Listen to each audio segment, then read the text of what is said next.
Evening, fellow grumpy old gentlemen. Glad to see that everyone's staying safe. Pretty much talked to each and every one of you on Facebook tonight when I got in from work, and I thought I'd go ahead and film my video for Harry and Bob's birth year of 1951. And just as I figured, this was the hardest year for me to pick films that I've seen, that I've liked, and I could only come up with three that I've actually seen, and there are three that I own. Uh, there's only two others from 1951 when I Googled the 1951 movies. A Streetcar Named Desire, which I've never seen, always wanted to see it, with Marlon Brando. Always wanted to watch that one, and the other one was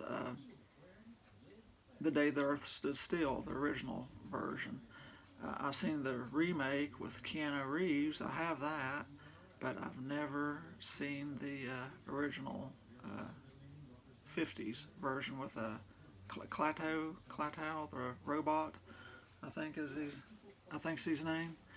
But yeah, 1951. A lot of good celebrities were born in 1951 besides our YouTube celebrities, Mike and Bob. Kurt Russell was born in 51. Linda Carter, my 70s crush, Wonder Woman. She was born in 51. Treat Williams, I just watched him in Hair last week. Always enjoyed his work in film. Olivia Hussey from Black Christmas, Juliet, she played Juliet in Romeo and Juliet. Yeah, a lot of good actors. Kirstie Alley from Cheers, she's another one. She was my 80s crush when I was in high school.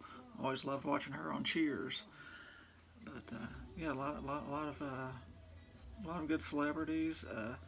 But just it seemed like a good year in film. Just a terrible year for me to come up with anything. But that may be a good thing, I guess. So this will be a fairly short video, and the three of my favorites, and these are really favorites of my favorites in my collection. Is The African Queen with Bogey and Katharine Hepburn. Bogey won his first and only Oscar for his performance as a rough and rowdy tugboat captain. He plays like a mechanic. He's all the time working on his boat in this film. And Katharine, she plays a missionary, and they meet and sort of kind of fall in love, but maybe they don't, since she's a religious missionary. But I always enjoyed this film. Picked this up a long time ago, probably one of the first Blu-rays I ever bought when I seriously got into collecting Blu-rays, and I've only watched it a couple times, but I really enjoy it. I really like it, and I'm sure you other five grumpy gentlemen have probably seen this way more than I have, and I have a lot more to say about it, but I do really enjoy this film. And this one I've seen several times. It's one of my favorite Hitchcock films. It's probably one of his top 10 films in my Hitchcock collection, and that's Strangers on a Train. I recently got this, probably last month I got it. It's an upgrade from VHS, because I only had a VHS of it for the longest time, but I figured it was time to finally get it. And Farley Granger, great. Robert Walker, just two conniving gentlemen that plan a murder. As with all Alfred Hitchcock movies, it seems like there's a murder or something involved. But yeah, great movie, great cinematography. Love this film. Great film. And this is the last of the three that I can talk somewhat about. And I've seen this one probably a dozen times over the last 30 years. And mainly because it's the original to the remake, which is very much loved among horror fans. And I wonder, Mike, have you ever seen 1982's The Thing with Kurt Russell, John Carpenter's remake of course, The Thing from Another World? I wonder, I know you're not into the blood and gore. I always wonder, if you comment back on this video, what your thoughts are on the 82 version of The Thing. I've never heard you talk about it. But I watched this last fall, last October, I guess, during my Halloween horror-thon. And that was the first time I'd probably seen it in 10 or 15 years. And great movie. Paranoid 50s type science fiction movie.